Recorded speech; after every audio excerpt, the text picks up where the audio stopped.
আসসালামু আলাইকুম। শুরু করছি অবরুদ্ধ নিশীথ উপন্যাস। লিখেছেন তেজস্মিতা মুর্তজা। পর্ব সংখ্যা ৯। দুপুর ২টোর মতো বাজে। শীতের রোদ বাইরে।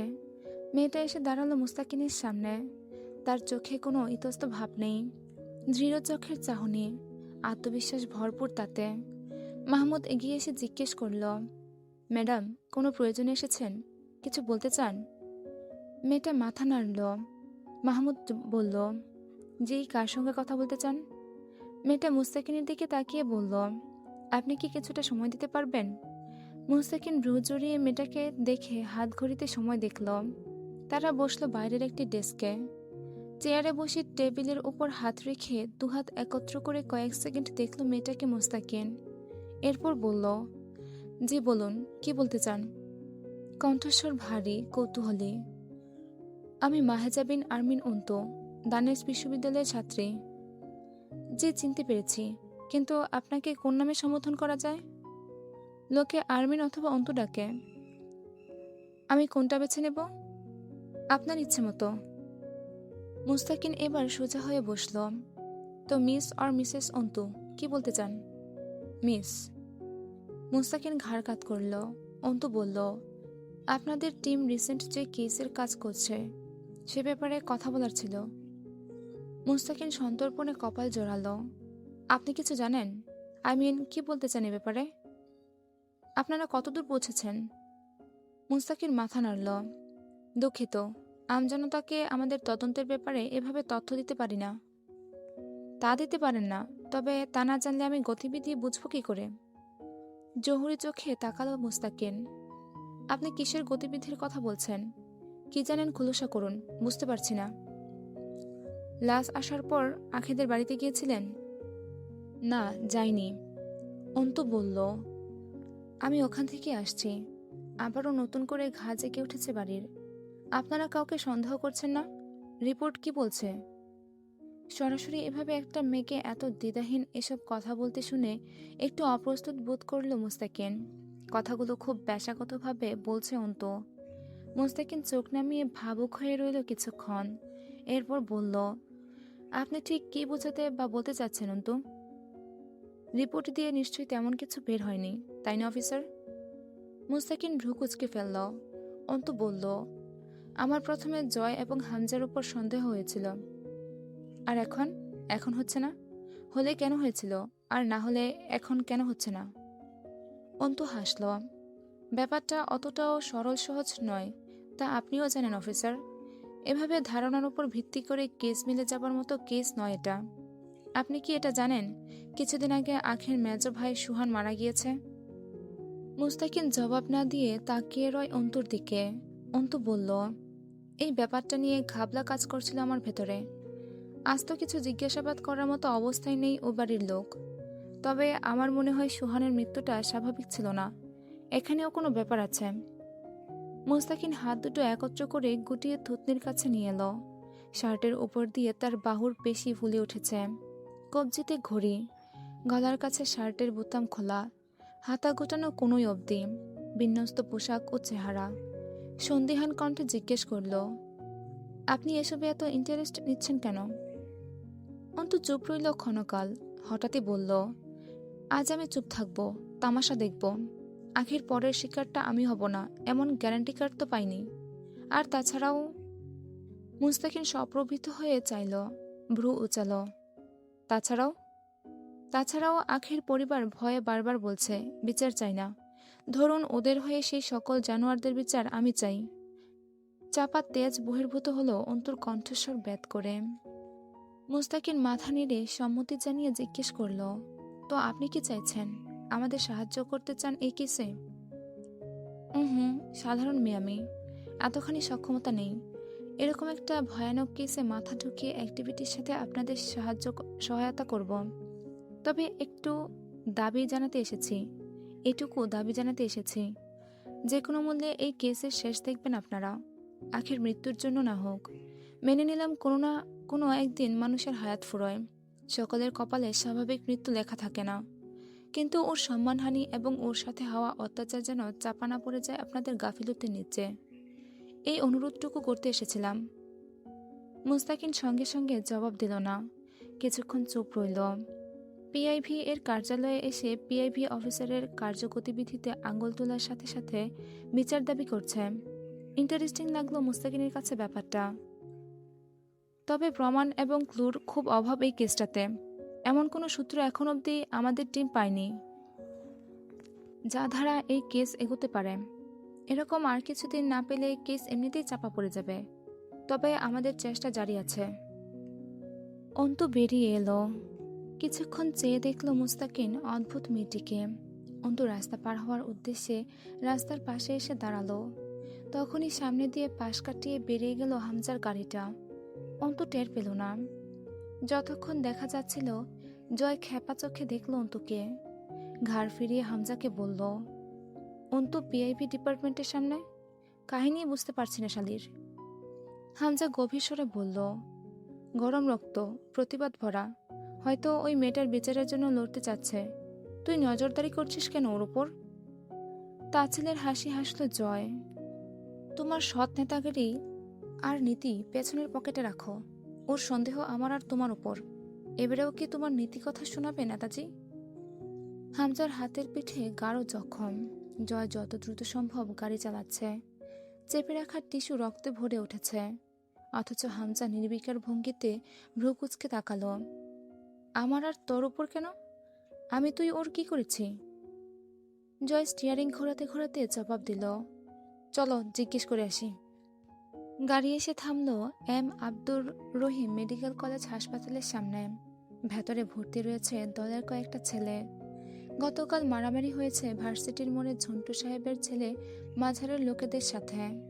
অবশেষে জয় যখন গিয়েছিল, শেষ পর্যায়ে তার হাত কেটেছে, কপাল ফেটেছে, পিঠে আস্ত একটা লাঠি ভেঙেছে। জয়ের টুকটাক ব্যান্ডেজ লাগলেও মাঝারের ছেলেদের অবস্থা খারাপ। কিন্তু সবচেয়ে বড় আঘাত পেয়েছে হামজার সেক্রেটারি লতিফ। দলের লোকেদের হামজা সর্বদা কেবিনেই অ্যাডমিট করায়। আমজনতার ভিড়ে রিস্ক থাকে এসব মামলায়। দুজন গিয়ে বেডের পাশে দাঁড়াতেই লতিফের বউ কাঁদতে কাঁদতে উঠে এলো। এখনও বেহুশ লতিফ। লতিফের কোমরের উপর পেটের বাঁ পাশে ছুরিকাঘাত করা হয়েছে মারামারির কোনো এক সময়ে। রাস্তার পাশে পড়েছিল সে। হামজা অবশ্য নির্বাচনের আগে প্রস্তুত ছিল এসবের জন্য একবার। মারামারির সূত্রপাত ঘটেছে সকালের দিকে। মাঝারের ছেলেরা ক্লাব ঘরে ইটপাটকেল ছুড়োছুড়ির মাধ্যমে ঘটনার শুরু। জয়ের মাস্টার্স ফাইনাল পরীক্ষা কদিন বাদে। সপ্তাহখানেকের মধ্যে দুদিনের জন্য ঢাকা যাবে সে। ক্লাবে সে ছিল না তখন। হামজা পড়তে বসার জন্য চাপে রেখেছে। কিছুদিন কারবার থেকে দূরে থাকতে বলেছিল, কিন্তু ইট পাটকেল ছুড়ে মাঝারের ছেলেরা থামেনি। নোংরা ভাষায় হামজাকে গালি দিয়েছে। তখন হামজার ছেলেরা বেরিয়েছিল। দুপুরবেলা লতিফের সাথে এই অঘটন ঘটে যাবার পর জয় বিকেলে পড়ালেখা ছেড়ে বেরিয়ে গিয়েছিল। সন্ধ্যার পর ভার্সিটি মোড়ে তুমুল মারামারি শুরু হলো দুই দলের। লাঠিসোঁটা ককটেল সাথে ছুরি ছিল ছেলেদের হাতে। জয় দুটো ছেলেকে বেদম পিটিয়েছে। সে সময় প্রতিরোধ করার জ্ঞান থাকে না জয়ের। এটা তার অপারগতা। যখন কাউকে মারতে শুরু করে তাকে বৃষ্টির মতো মারা যায়। সে একনিষ্ঠ চিত্তে শুধু ছেলে দুটোকে মেরেছে। তার মাঝে নিজের জখম হয়েছে বেশ ভালো মতোই। মাঝার নিজে উপস্থিত ছিল না। সকালে জয়কে না ডেকেই হামজার পৌঁছে গিয়েছিল পলাশের ডেরায়। দিনাজপুরের নামকরা সন্ত্রাস পলাশ আজগর আর রাজন, দুজনের সাথে ভালো মিল মাঝারের সাথে দুটোকে মহাজনও বলা চলে। কড়া সুদে টাকা ধার দেয় মানুষ থেকে। পরে তার বদলে জমি, ঘরের জিনিস অথবা ব্যবসা কিনে নেওয়ার বহু নজির আছে। সেখানে গিয়ে মেরে এসেছে হামজা মাঝারকে। জয় সেখান থেকে নিয়ে আসছে হামজাকে। এখন অবধি জিজ্ঞেস করেনি মাঝারের কি অবস্থা, কিভাবে মেরেছে, কি হাল করেছে। হামজা খুব শান্ত শীতল মেজাজের পুরুষ। যতক্ষণ না জয়কে আঘাত করা হয় তাকে ক্ষেপতে দেখেনি ছেলেরা। কিন্তু লতিফের স্ত্রীর কান্নাকাটি দেখেছে সে রাতে। লতিফের বাচ্চা দুটোর শুকনো মুখ দেখেছে। লতিফের রক্তাক্ত শার্টখানা দেখেছে। হামজাকে চেয়ারে বসিয়ে রেখে জয় দ্রুত গেল নার্সকে ডাকতে। এই অসময়ে হাসপাতালে নার্সের সংখ্যা কম চারিদিকে। ব্যস্ত নার্স দাঁড়াতে বলল জয়কে। হুট করে জয়ের মেজাজ চটল। অমানুষের মতো বলে উঠল মুহূর্তে, দাঁত খিঁচে উঠল। উঠ, তাড়াতাড়ি উঠ। তোর পাশে যে মগা দাঁড়ায় আছে ওরা বল ক্যানোলা ঢুকাই দিতে এই লোকের। তুই আমার সাথে চল, ভাইয়ের হাতে রক্ত পড়তেছে, শুনতেছিস না কথা? চেঁচিয়ে উঠল শেষের দিকে। নার্স কেঁপে উঠল, দ্রুত উঠে দাঁড়ালো। রাগে শরীর কাঁপছে জয়ের। এখানে হামজা থাকলে নির্ঘাত একটা থাপ্পড় মারত কোনো মেয়ের সাথে এমন দুর্ব্যবহারের ফলে। নার্সকে নিয়ে এসে দাঁড় করালো হামজার পাশে। আসলে অনেকটা রক্ত বেরিয়ে সাদা পাঞ্জাবির রঙিন হয়ে উঠেছে হামজার। গালের পাশে কালছিটে দাগ দেখা যাচ্ছে। এটা অস্বাভাবিক নয়, নির্বাচনের আগে এমন অঘটন ঘটারই ছিল। ঝন্টু সাহেব ও তার ছেলে যে চুপচাপ বসবে না এটা জানা কথা। নার্স ভয়ার্ত গলায় বলল, কিছু ওষুধ আনতে হবে। জয় তাড়া দিল, হ্যাঁ বলেন সিস্টার, কি কি ওষুধ লাগবে? আমি এনে দিচ্ছি, দ্রুত বলেন।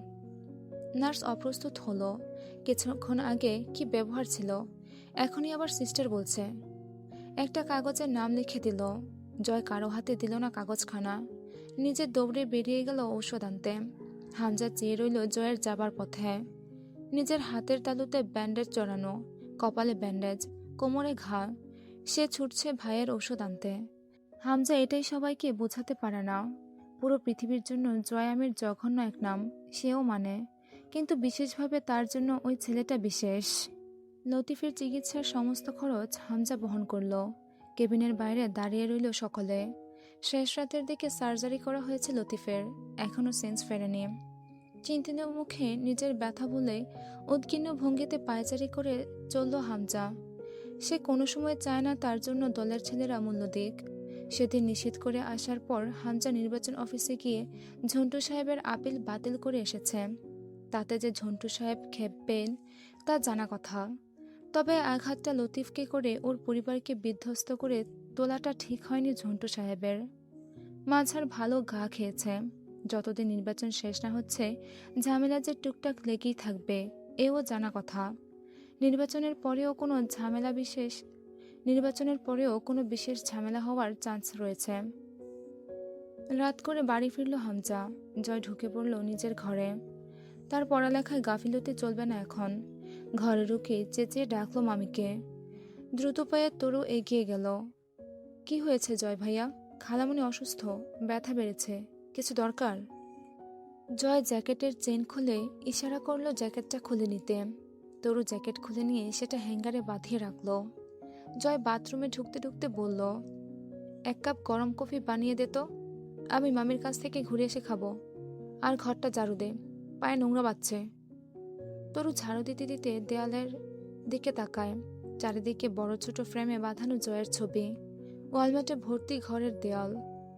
জয় যখন মামির রুমে এলো দেখল হামজা মায়ের মাথার কাছে বসে আছে, মামা বারান্দার পাশে চেয়ারে বসা। মুখ বাঁকালো জয়। ওখানে বসে কি নিজেকে বীরপুরুষ প্রমাণ করতে চাইছ? বারান্দা দিয়ে ঠান্ডা আসছে না? পরে তো খ্যাক খ্যাক করে কাশবে। তোমার কাশির আওয়াজ শুনতে একটু ভাল লাগে না মামা, দরজা আটকে বসো। শাহানা ব্যথায় কুঁকড়ে গেছেন। হামজা মাথা নিচু করে বসে আছে মায়ের শিওরে। জয় বকে উঠল, শালার ডাক্তাররা যদি কষ্টের সময়ে চিকিৎসা না করতে পারবে তাহলে ডাক্তার ট্যাগ লাগানোর মানে কি? ব্যথা এখন, সার্জারি করবে মাস কয়েক পরে, এটা কোনো চিকিৎসার মধ্যে পড়ে? তুলি জবাব দিল, তুই চুপ থাক, না বুঝে চেঁচাবি না। সবকিছুই তোর আর তোর মুখের বকার মতো সহজ না। আগে ওষুধ খাইয়ে ভেতরে একটা সার্জারির মতো পরিবেশ তৈরি করে এরপর সঠিক সময়ে সার্জারি করবেন ডাক্তারেরা। তোর মতো পদার্থবিজ্ঞান পড়ে অবতার তো হয়নি তারা, ডাক্তার ওরা ভালো বোঝে। জয় দাঁত খিঁচে বকতে গিয়ে আবার চুপ করল। এখানে সবার মন খারাপ, এখন চুপ থাকা ভালো মানুষের কাজ। জয়ের ধারণা সে খারাপ হলেও মাঝে মধ্যে একটু ভালো মানুষের মতো আচরণ দেখিয়ে লোককে চমকে দেয়া ভালো। বাইরে বেরিয়ে এলো। বাড়িটা খুব বিষণ্ণ লাগছে। জয়ের ভালো লাগছে না বিষয়টা। কালে গিয়ে কোয়েলকে আনতে হবে। ও থাকলে এখন দৌড়ে এসে কোলে উঠে আবদার করত, মামা আমিও ব্যান্ডেজ লাগাবো, এরপর দুজন চকলেট কিনতে যাব, ম্যাচিং ম্যাচিং হবে তোমার আর আমার ব্যান্ডেজ। শরীরের ব্যথা রাত বাড়ার সাথে সাথে প্রকট হচ্ছে। বারান্দায় গিয়ে দাঁড়িয়ে সিগারেট ধরালো। কোমরের ক্ষততে টান ধরেছে। পুরো গা হাত পা বিষ ব্যথা হয়েছে। এখন বোঝা যাচ্ছে। জয়ের রুমটা বাড়ির পেছনের দিকে। এখান থেকে বাড়ির পেছনের জঙ্গল চলে গেছে। বিশাল ফাঁকা পতিত জমি পড়ে আছে, সেখানে জংলি গাছপালা জন্মেছে। তরু কফি রেখে চলে যাবার সময় জয় ডাকলো, খাবারটা রুমে দিয়ে যেত। জয় জানে ও না বললেও মেয়েটা ঠিক নিয়ে আসতো। কেন এত যত্ন করে জানার বা বোঝার চেষ্টা করেনি কখনো জয়।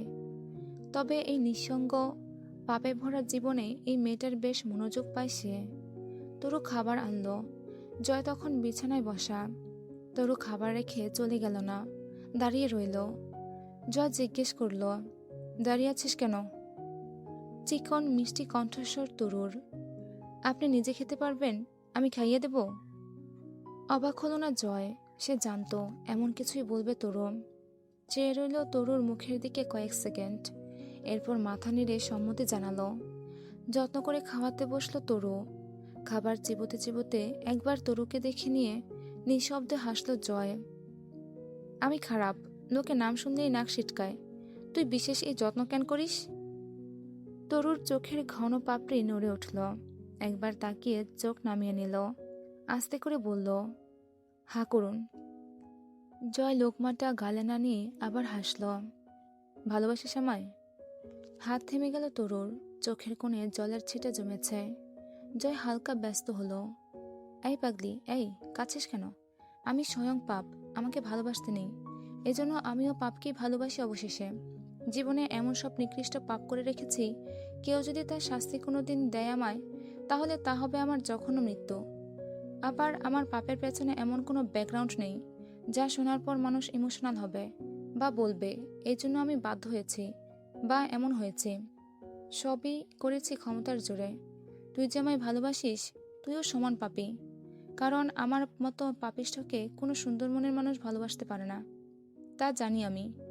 যে কোনো দিন আমায় ভালোবাসবে বা বেসেছে, আমি জেনে নিই তার ভেতরেও আমার মতোই পাপ আছে, নয়তো কেউ আমার পাপ পক্ষপাতিত্ব করতে পারে না। তরু চুপচাপ খাবার খাওয়ায় জয়কে, সযত্নে মলম লাগিয়ে দিল পিঠের ক্ষততে। ওষুধগুলো খাইয়ে দিয়ে জয়ের হাতের ঘড়ি শার্টটা খুলে দিল। শুইয়ে দিয়ে কম্বলটা গলা অবধি তুলে দিয়ে মাথার কাছে বসলো। গভীর মনোযোগের সাথে জয়ের মাথায় হাত বুলিয়ে দিল, চুল টেনে দিল, কপাল টিপে দিল। জয়ের চোখ বুঝে চুপচাপ নেয় সেই সেবাগুলো। এক দৃষ্টি চেয়ে রয় তরু জয়ের মুখের দিকে। খোঁচা দাড়ির গালটা হাত দিয়ে আদর করতে ইচ্ছে করছে। জয়ের নিঃশ্বাস ভারী ভারী পড়তে শুরু করে। বহুদিন এভাবে পাশেই শুয়ে পড়েছে সে জয়ের, অথচ সকালে উঠে নিজেকে অক্ষত অবস্থায় দেখে জয়ের প্রতি ভালোবাসা বেড়েছে। একটা তাগড়া পুরুষের পাশে রাত কাটিয়ে যখন বোঝা যায় পুরুষটি হাতও লাগায়নি নারীর শরীরে, সেখানে প্রেম জাগার নয়। তরু মানে জয় খারাপ, কিন্তু তার আপেক্ষিকতায় জয়ের খারাপের শিকার হয়নি সে, সুতরাং তার ভালোবাসা জায়েজ। হঠাৎই তরু একটা অকাজ করে বসল, গাঢ় একটা চুমু খেল জয়ের কপালে, ফিসফিস করে বলল, আপনাকে ভালোবাসা যদি পাপ হয়, আপনাকে ভালোবেসে আমায় যদি পাপী হতে হয়, তো পাপই ঠিক, আমি সেই পাপই করেছি। প্রেমিকা না হয়ে বরং আপনার পাপিষ্ঠা নারী হয়েছি, তবুও আমি আপনাকে ভালোবেসেছি জয় আমির। একথা অনস্বীকার্য, একথা চিরধার্য। জয়ের ঠোঁটের এক কোণ প্রসারিত হয়ে উঠল। অবচেতন কানেই কথাগুলো শুনে ফেলল জয়। তরু আর বসল না, দৌড়ে বেরিয়ে গেল জয়ের রুম থেকে। এই পর্যন্তই ছিল অবরুদ্ধ নিষেধ উপন্যাসের 9 নম্বর পর্ব। অবরুদ্ধ নিষেধ লিখেছেন তেজস্মিতা মুর্তজা। পর্ব সংখ্যা 10। সকাল 9টায় হামজার ঘুম ভাঙল জয়ের গলা ভাঙা গানে। হিড়িক বেঁধে গেছে যেন গানের। সে কোনো সময় বিষণ্ণ থাকে না, সিচুয়েশন যেমনই হোক, অল টাইম চিল, এটা তার স্লোগান। ভেসে আসছে টুংটাং গিটারের সুর আর আধভাঙা গলায় তোলা সুর। মনে পড়ে বারবার সময়ের কারবার, রাস্তারা ফেরবার হারিয়েছে আজ।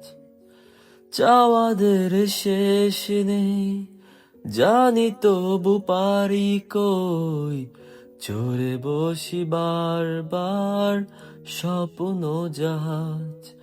চাইলে চলে যা যদি না থাকে উপায়, সুতোয় বাধা জীবন ছেড়ে পালাবি কোথায়? হাতের ব্যান্ডেজ নিয়ে শুরু করে দিয়েছে টুংটাং গিটার বাজানো। নড়তে চড়তেই হামজার মুখ চোখ কুচকে উঠল গায়ের ব্যথায়। রিমি নেই। রাত থেকে মেয়েটা কথা বলছে না। গলা বাড়িয়ে ডাকলো, জয়, জয়, এদিকে আয়, জয়। জয় আওয়াজ দিল, জি সাহেব। রুমে ঢুকে বলল, চালু হয়ে গেছে তোমার ভাঙা রেডিও? ওটা থামাতো, ঘ্যার ঘ্যার করছে। ধপ করে শুয়ে পড়ল বিছানার ওপর হামজার পাশে। হামজা জিজ্ঞেস করল, আমার ডাক শুনতে ভাঙা রেডিওর মতো ঘের ঘেরে লাগছে? এ তো ভালো লাগে না শুনতে। ওই ধরো। কুসুম তুলে মুখের উপর ছুড়ল হামজা। কিসের মতো লাগে তাহলে? সঙ্গে সঙ্গে লাফিয়ে উঠে দাঁড়ালো জয়। বললে চাকরি থাকবে না। চাকরি তোর এমনিতেও থাকবে না। আমি যদি তোর গানের গুণগান শুনি, তুই তো মেয়ে লোকেদের মতো হাত পা আশ্রয় কাঁদতে লেগে যাবি। সেই হিসেবে আর হারুন ফাটা মার্কা গলায় গান গাইবি না। বাড়ি থেকে পাছায় লাথি মেরে বের করবো তোকে। জয় ভাব নিয়ে 3/4 প্যান্টের পকেটে এক হাত রেখে দাঁড়ালো। তোমার বাপের এই গুণপোকা ধরা ভেংরি বাড়িতে আমি আসি, শুক্রিয়া আদায় করো। বিশাল কামাই করছিস থেকে, যা ভাগ। ও তুমি বুঝবা না ব্রো, মামের কাছে জিজ্ঞেস করো, সে বুঝিয়ে দেবে। আমি হলাম সোনার ডিম দেয়া রাজহাঁস। অকপটে খোঁচা মারা কথা বলে দাঁড়িয়ে রইল জয়। হামজা হাই তুলে বলল, যা গিয়ে পড়তে বস। তার আগে ওখান থেকে আমার তোয়ালেটা দে। জয় চোখ ছোট করে বলল, তাকায়, কেন তুমি উঠতে পারতেছো না? পরনে কোনো জাঙ্গা ট্যাঙ্গিও নাই নাকি? এক লাফে বিছানা থেকে নামলো হামজা। দাঁত খিঁচল। এদিকে আয় শুয়োর, তোর জাঙ্গা খুলে তোকে শহর ঘুরিয়ে আনবো আজ আমি। দৌড়ে ঘর ছাড়তে ছাড়তে জয় চেঁচায়, ছি ভাই, ছোট ভাইয়ের ইজ্জত মানে জায়গা নিয়ে টান পাড়াপাড়ি করতে বাঁধলো না তোমার? আমি বার্জিন একটা সহজ সরল নিরীহ ছেলে ভাই, সব রেখে সোজা জায়গাতে হামলা? নাউজুবিল্লাহ, এই মুখ আর সমাজে দেখানোর যোগ্য রাখলেন আমার। হেসে ফেলল হামজা। হাতের কুসুমটা সজোরে ছুঁড়ে মারল। গোসলে যাবার জন্য তোয়ালে ঘাড়ে করে রিমিকে ডাকলো কয়েকবার। জবাব এলো না। খানিক বাদে তরু এলো। কি হয়েছে বড় ভাইয়া, কিছু দরকার?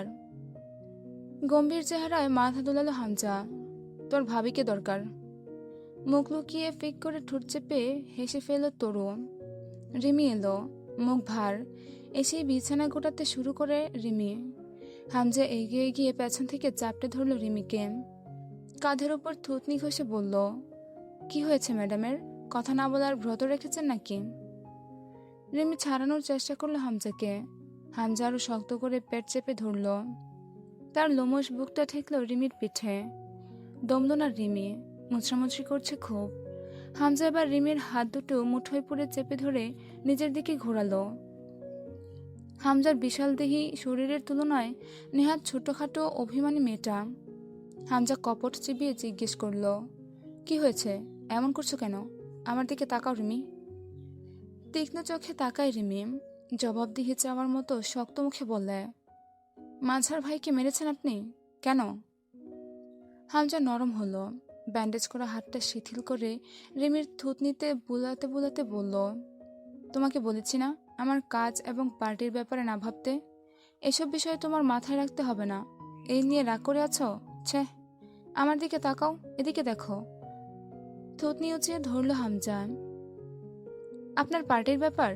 এটা আপনার পার্টির ব্যাপার বলে মনে হয়? মাঝার আমার চাচাতো ভাই। হুট করে হামজা শক্ত হলো যেন, ঘাড় কাত করল। আর আমি? আর আপনি কি? অমানুষ স্বামী আমার, তাই তো? মাঝার ভাইকে ওভাবে কেন মেরেছেন জানোয়ারের মতো?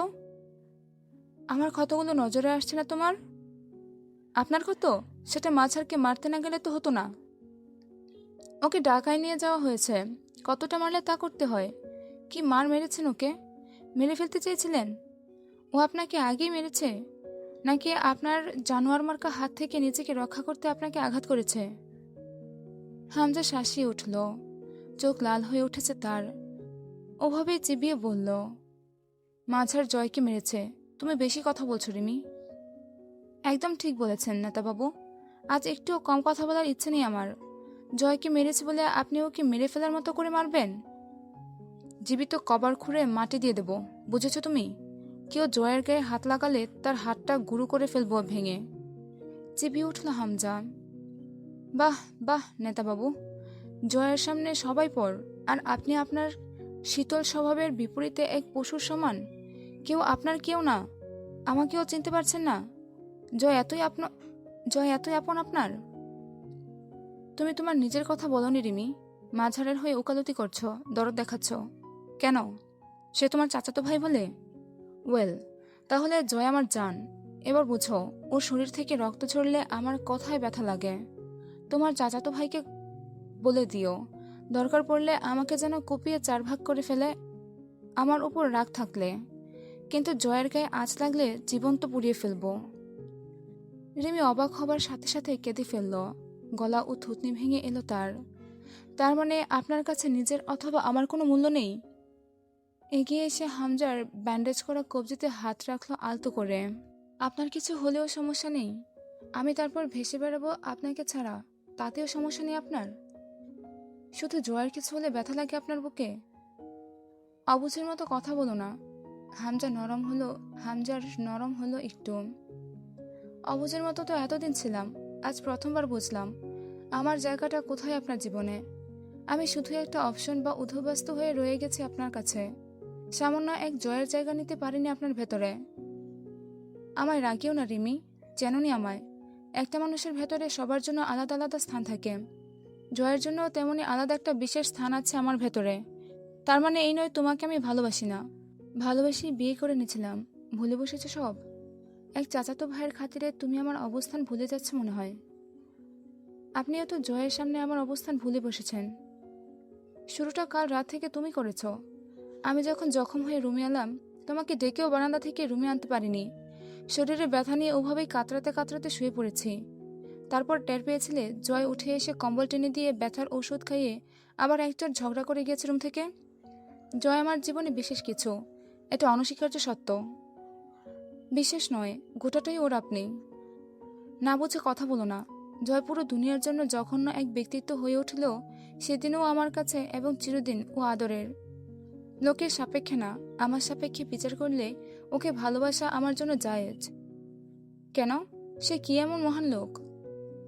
কোনোদিন ওর শার্টটা খুলে পিঠের দিকে নজর দিও, এখনো দগদগে একটা ঘায়ের দাগ বয়ে নিয়ে বেড়াচ্ছে পিঠে। যখন তুমি এসেছিলে না আমার জীবনে, যখন নেতা হয়ে উঠিনি আমি, সেকালেও জয় নিজের শরীরে গুলি খেতে আমার সামনে এসে পিঠ পেতে দিয়েছিল। তখন আমি ছাত্রনেতা হয়ে উঠিনি। ওর সেই পিঠ পেতে খাওয়া গুলি আজ আমার বাঁচিয়ে না রাখলে তোমার ভালোবাসা অব্দি পৌঁছাতাম না আমি। তার আগেই আমার কিচ্ছা ফুরিয়ে যেত। আমার বুকের গুলি পিঠে খাওয়া ওই নষ্ট ছেলেটাকে এই হামজা পাটোয়ারি খুব ভালোবাসে। ও আমার ফুপ্পাতো ভাই না, আমার জান। পরবর্তীতে তুমি ওর বিপক্ষে কোনোদিন কথা বলতে এসো না। আমি চাই না এই নিয়ে কোনো ভাগাভাগি হোক। আমার জীবনে জয়ের তুলনা শুধু জয়, ও আমার বিজয়, জয়। রিমি কেন জানি ফুপিয়ে উঠল। হামজা দুটো শ্বাস নিয়ে রিমির একদম কাছে গিয়ে দাঁড়ালো। রাজনীতিবিদদের বউ হতে গেলে বহু পারিপার্শ্বিক বুঝ আর ধৈর্য থাকতে হয়। আমি ভাবতাম তোমার তা আছে, আজ তা ভুল লাগছে। মাঝার তোমার চাচাতো ভাই হওয়ার আগে আমার প্রতিপক্ষ। তার সঙ্গে ঝামেলা হলে তুমি তোমার স্বামী অথবা ভাই, কার পক্ষে থাকবে সেটা তোমার বিষয়। কিন্তু আমি আমার গতিবিধি থেকে পিছুপা হতে পারি না। রাজনীতিতে চলতে গেলে বহু সম্পর্ককে জবাই করে সামনে এগোতে হয়, এক পা করে। তাই করে এগিয়েছি। রিমি কেন জানি ফুপিয়ে উঠল। হামজা দুটো শ্বাস নিয়ে রিমির একদম কাছে গিয়ে দাঁড়ালো। রাজনীতিবিদদের বউ হতে গেলে বহু পারিপার্শ্বিক বুঝ আর ধৈর্য থাকতে হয়। আমি ভাবতাম তোমার তা আছে, আজ তা ভুল লাগছে। মাঝার তোমার চাচাতো ভাই হওয়ার আগে আমার প্রতিপক্ষ। তার সঙ্গে ঝামেলা হলে তুমি তোমার স্বামী অথবা ভাই, কার পক্ষে থাকবে সেটা তোমার বিষয়। কিন্তু আমি আমার গতিবিধি থেকে পিছুপা হতে পারি না। রাজনীতিতে চলতে গেলে বহু সম্পর্ককে জবাই করে সামনে এগোতে হয় এক পা করে। তাই করে এগিয়েছি। তুমি জানো না সেসব। তাহলে জয়কে জবাই করেননি কেন আজও? ওর সাথেকার সম্পর্কের জবাই করবেন কবে? কপাল জড়িয়ে ফেলল হামজা। খানিক পরে দাঁতস্থ হয়ে জবাব দিল, ও কখনো আমার পথে বাধা হয়ে আসেনি। আর যদি আসে? কিছুক্ষণ রিমির জেদি মুখের দিকে চেয়ে থেকে হেসে ফেলল হামজা। তুমি দেখছি জয়কে নিজের সতীনের মতো হিংসা করো, একরোখা কণ্ঠে বলল রিমি। তার চেয়েও খারাপ ভাবে। আমার ওকে সহ্য হচ্ছে না, একটুও না। কেন? ওর কাছে কি আপনি ভাগ হয়ে গেছেন আমার থেকে? আজ আমার সাথে চোখ রাঙিয়ে আমাকে শাসিয়ে কথা বলতে দ্বিধা করেননি, আর কিছু বললে গায়ে হাতও তুলতেন। এবার হামজা একটু সপ্রভিত হলো, কাছাকাছি গিয়ে দাঁড়িয়ে নরম সুরে নিজেকে উপস্থাপন করার সুরে বলল, এতটা নিচু আর কাপুরুষ আমি কখনোই হতে পারবো না যে কোনো নারী, বিশেষ করে তোমার গায়ে হাত উঠবে। আর সবটাই ভুল ধারণা তোমার। অভিমানে জড়ানো কণ্ঠে বলল রিমি। তাই হোক, তবে এই ভুল নিয়েই বাঁচতে চাই। এতে ক্ষতিগ্রস্ত হবে তুমি। হামজা আর আজ বের হলো না, জয়কে কঠোর নিষেধাজ্ঞা দিল। সকাল 10টা অবধি ঘরে বসে থেকে দম আটকে গেল জয়ের। তরু এসে দুবার দেখে গেছে, ওষুধ দিয়ে গেছে সকালে। ছাদে গিয়ে বসলো। ছাদে দুটো বিভাজন, ছোট্ট একটা টুকরো তরু চেয়ে নিয়ে ফুল গাছ লাগিয়েছে। বাকি ছাদটা জয়ের চিলেকোঠা, ছোট আম গাছ, কবুতরের খাঁচা। তরু এসেছিল কয়েকবার দেখতে, শরীর ভাঙা, রোদে বসে আছে। তরু বলল, গোসল করবেন না? পানি ভরেছি। পরে করব, থাক। পা মেলে বসে বইয়ের চোখ বুলালো, গিটারটা তুলে নিয়ে গান গাইল। তো কখনো ঠান্ডা হয়ে পড়ে থাকা চায়ের কাপে চুমুক দিচ্ছে। তরু এসে জিজ্ঞেস করলো, শরীর খারাপ লাগছে? না, 19 শতকের মেলকের মতো ঘরবন্দি জীবন কাটাচ্ছি, তো শরীরে আর মন আবার লুঙ্গি ডান্স দেবে নাকি এই অবস্থায়? যা তো তুই, কানের কাছে ঘ্যান ঘ্যান করিস না মা, মেজাজ চটে যাচ্ছে যে কোনো কিছুতেই, যা। দুপুর 1:30টার দিকে এই শরীরেই বেরিয়ে পড়লো বাড়ি থেকে। সম্ভব নয় এভাবে ঘরে পড়ে থাকা। হামজা তখন ব্যথার ওষুধ খেয়ে ঘুমাচ্ছে নিজের রুমে। বেশ ভালো রোদ বেরিয়েছে দুদিন বাদে। আগের দুদিন সূর্যের তেজ কম ছিল। ক্লাস শেষে বিল্ডিং থেকে বের হয়ে শহীদ মিনারের সম্মুখে এসে দাঁড়ালো অন্তু। অন্তু, পেছন ফিরে তাকালো অন্তু। প্যান্ট শার্টের ওপর সাদা রঙা বিশাল একটা শাল জড়ানো জয়ের শরীরে। উদ্ভট ব্যাপার, সাধারণত পরে লুঙ্গি, তাছাড়া কড়া রোদ বেরিয়েছে, তাতে চাদরের প্রয়োজন নেই। ঘৃণের চোখ নত করলো অন্তু। জয় সামনে এসে দাঁড়ালো। তোমার নাম কে রেখেছিল? আপনার কাছে প্রয়োজনীয় কোনো টপিক থাকে না, তাই না? অবশ্য যুক্তিযুক্ত বিষয় আপনার সাথে যায়ও না। তুমি শুধু চটকানা খাবা, তারপরে তোমার মুখের নকশা বদলে দেই, তার আগে প্রশ্নের উত্তর দাও। অন্তু বিরক্তি গিলে চোখ বুঝে বলল, আবু রেখেছে, এখন আমি যাই। জয় যেন শুনতে পেল না শেষের কথাটা। তোমার বাপ এই ভেটকিমার খান নাম ছাড়া মুল্লুক ঘুরে আর কোনো নাম পায় নাই? অন্তু আর মিন, কি সব বেওরা নামের বাহার। অন্তু নাক কুচকে তাকালো। বেওরা কি? তখন গিয়ে সূত্রে দিয়ে আসতেন, তা তো আর দেননি। এখন সেই পুরনো পুঁথি গাওয়ার মানে হয় না। কোনো প্রয়োজন আছে আমার সঙ্গে? চমৎকার ভঙ্গিতে মাথা নাড়ল। আছে তো সুইটহার্ট, তোমার সাথে বহুত প্রয়োজন আছে আমার, তবে আপাতত কথা আছে তোমার সঙ্গে। আমার সঙ্গে কি কথা আছে আপনার?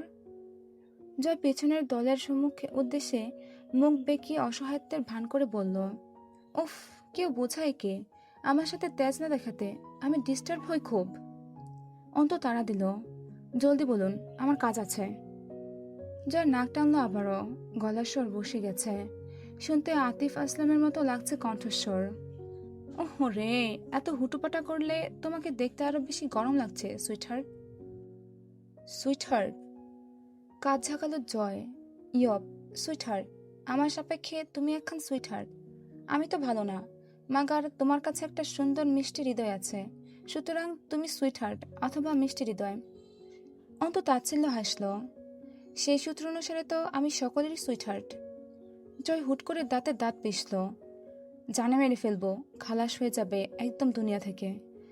আমি বাদে তুমি আর যার যার সুইটহার্ট। আমি ডেকেছি নামে, সুতরাং শুধুই আমি ডাকবো। নিজস্বতা দেখানোর এই ভঙ্গিমাটাও কেবলমাত্র জয়ের রসিকতারই অংশ বুঝে অন্তু চুপ রইল। চলো কোথাও বসি। অন্তু হাসল। আপনার মাথা নষ্ট সিনিয়র? ঘাড়নেরই সম্মতি জানায় জয়। ঠুকছো সিস্টার? তা একটু একটু অবশ্যই। তাই বলে তুমি খোঁটা দিয়ে কথা বলতে পারো না আমায়? অন্তু সুন্দর করে হাসল। নাটক শেষ হয়েছে আপনার? শো শেষ হলে এবার আমি যাই? জয় মারির দাঁতে জিহ্বা ঠেকিয়ে হাসল। নাটক ভালো লেগেছে তোমার? ভালো লাগলে আরেকটু করি। খুব বাজে ছিল। জয় ঘাড় চুলকালো। শুনেছিলাম প্রেমে পড়লে মানুষের মেধা হারিয়ে যায়। আমারও নাটক করার গুণ হারিয়ে গেছে তোমার প্রেমে পড়ে। উফ, কি যে প্রেম প্রেম পাচ্ছে তোমায় দেখে। ইচ্ছে করতেছে দাঁত চোপড়ার স্ট্রাকচার বদলে দিই। এত প্রেম কেন তোমার মধ্যে? প্রেমের গোডাউন যেন। জয়ের নাটক দেখে অন্তর ঘৃণার উদ্রেক হওয়ার সাথে সাথে হাসিও পেল। একটা মানুষ কতটা খারাপ মানসিকতার হলে কাউকে জ্বালাতন করতে এমন বাজে পন্থা অবলম্বন করতে পারে। শহীদ মিনারের সিঁড়ির উপর বসলে জয়। বসার সময় চাদর উঠে যাওয়ায় ক্ষত দেখা গেল। পৈশাচিক এক আনন্দ হলো অন্তর। আরমিন, চলো বিয়ে শাদী করে ফেলি। কত বয়স হয়ে গেল আমার, কতকাল একা ঘুমাবো অত বড় বিছানায়। অন্তু অতি ধৈর্যের সাথে হাসল। ভাবনাটা ভালো, তবে সব ভাবনা বাস্তবায়িত করতে হবে কেন? ভাবনা বাস্তবায়িত না করলে চলে, কিন্তু চাহিদা সেটা পূরণ না করলে কি করে চলবে? ঠোঁট উল্টে সায় দিল অন্তু। যুক্তি আছে যুক্তিতে। এই সৌভাগ্য আমার কোনো নেকির ফল যে আমি আপনার চাহিদা হয়ে উঠেছি। জয় বেশ উৎসাহিত কণ্ঠে বলল, এক্স্যাক্টলি, কোনো না কোনো নেকির কাজ তো করিয়েছিলে জীবনে। এজন্যই তো আমি তোমার প্রেমে মজে যাচ্ছে দিন দিন। কি জাদুটাই না করলে শালি তুমি, মেরে ফেলো আমায়। কবির একটু নড়ে চড়ে উঠল এবার, কাশলো গলা খাকারি দিয়ে। জয় দ্রুত পিছে ফিরল। কিরে, তুই আবার অস্ত্র বের করছিস নাকি? আরে শালা, প্রেমিকের প্রেমে মরা আর তোর মতো বয়লারের অস্ত্রের আঘাতে মরা এক না রে পাগলা। তার উপর প্রেমিকের সামনে তোর হাতে জখম হয়ে মরলে মানিজ্জত কিছু থাকবে? অন্তু জিজ্ঞেস করলো, আপনার জরুরি কথাটা বললেন না এখনো? I love you. প্রেমে পড়ে যাও আমার। অন্তু হাসলো। এই জন্মে তো না, পরের জন্ম অবধি অপেক্ষা করতে বলছো? জি একদম, যেটার কোনো অস্তিত্ব নেই। তাহলে তো যা হওয়ার বা করার এই জন্যই করতে হবে। এত খারাপ দিন আমার জীবনে কোনোদিন আসবে না। অন্তর শীতল ভাবটা কেমন ন্যাপথলিনের টুকরোর মতো ভাসব হয়ে যাচ্ছে যেন। করা হয়ে উঠছে কণ্ঠস্বর। জয় উঠে দাঁড়ালো। তোমার জীবনে এত ভালো দিন আমি রাখবো না যে? তুমি আমায় ভালো না বেশে পার পাবে। চ্যালেঞ্জ করো না আমায়। আমি সিরিয়াস হয়ে গেলে খুব বাজেভাবে ফেসে যাবে। কথাটা দারুণ প্রভাবিত করলো অন্তকে। কর্কশ গলায় বলে উঠল, ধরুন চ্যালেঞ্জ করলাম। এতটুকু দৃঢ়তা তো আমার এই আমির উপর রাখি আমি যে এমন কোনো দুর্বলতার অস্তিত্ব নেই এই জগতে যেটা আপনার মতো সভ্যতাহীন আদিম পশুকে ভালোবাসতে বাধ্য করতে পারে আমায়। যেখানে স্বয়ং মৃত্যুকে আমি চ্যালেঞ্জ করছি এর প্রেক্ষিতে মরণ স্বীকার করলাম আপনার কথার বিপরীতে। সতর্ক করার মতো করে শান্ত স্বরে বলল জয়। আরমিন, তোমার এসব কনফিডেন্স আমায় আবার সিরিয়াস না করে তোলে দেখো। অটল হলো অন্তর কণ্ঠস্বর। আপনার এই কথাটাই আমার জিতের আগুনে কেরোসিনের দ্রবণ ঢালছে। খুব খারাপভাবে হারবে তুমি, খুব খারাপভাবে পিছু হাঁটবেন আপনি। আমার মান মর্যাদা ও সম্মান ছাড়া আমার এই গোটা জীবনে দ্বিতীয় কোনো পিছুটান বা দুর্বলতা রাখিনি আমি। জয় আর কথা বলল না, চমৎকার মুচকি হাসল। এই পর্যন্ত ছিল অবরুদ্ধ নিষিদ্ধ উপন্যাসের 10 নম্বর পর্ব। পরবর্তী পর্বে আবার দেখা হচ্ছে। আল্লাহ হাফেজ।